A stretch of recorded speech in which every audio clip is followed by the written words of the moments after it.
Happy, c'est la technologie d'aujourd'hui avec la solidarité d'autrefois.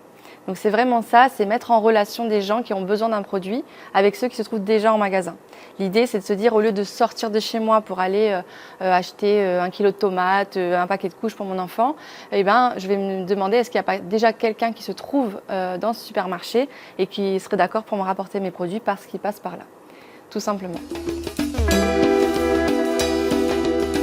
Ce qui m'a poussée à le faire, c'est vraiment partir d'un constat, d'un problème que j'ai rencontré et qu'on a tous rencontré en tant que personne assez active, une maman un peu débordée. Je me suis confrontée à ça, me disant mais j'ai pas envie d'aller forcément toujours dans les embouteillages et les files d'attente. Est-ce qu'on pourrait pas en fait se servir de l'intelligence collective pour servir nos besoins et au lieu d'être chacun dans son coin, eh ben on va s'aider.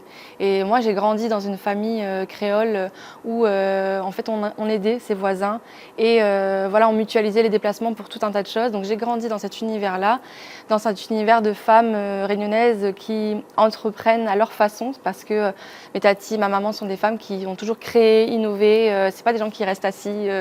Voilà, il y a des gens qui restent assis dans leur canapé et c'est très bien. Et il y en a d'autres qui ont besoin d'innover, de créer. Donc j'ai grandi dans cet univers-là.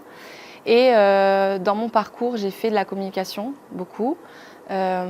Et aujourd'hui, mon métier, c'est de communiquer sur la cybersécurité. Donc je suis salariée aussi pour l'instant encore et j'adore mon métier d'ailleurs.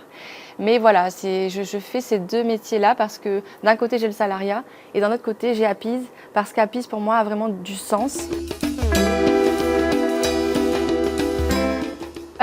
Le fait de développer Appies, ça a fait grandir tout un tas de sentiments en moi que je n'avais pas jusqu'à présent. C'est se dire aussi, sortir de cette question de perfection, sortir de cette espèce de posture de l'imposteur.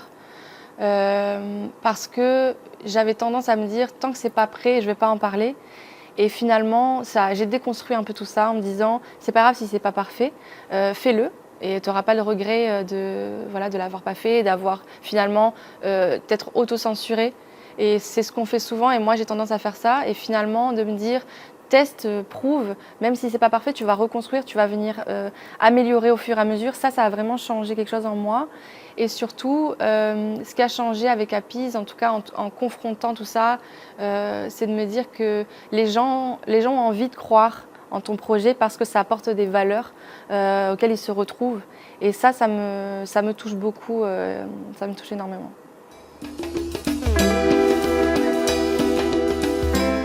Si vous hésitez encore à vous lancer, mon conseil c'est d'arrêter d'être dur envers vous-même et de faire taire ces voix qui vous censurent. Si vous avez vraiment un projet qui a du sens pour vous, c'est vraiment ça.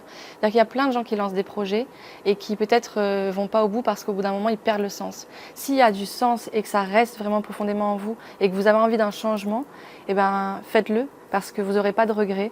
Et je me dis qu'au fur et à mesure que vous allez avancer sur ce chemin, les portes vont s'ouvrir, d'autres vont se refermer, mais vous allez rendre fière la petite fille qui est en vous aussi, qui avait envie de réaliser, accomplir certaines choses. Donc on ne sait pas où on va aller forcément, mais c'est pas grave, c'est aussi la beauté du chemin.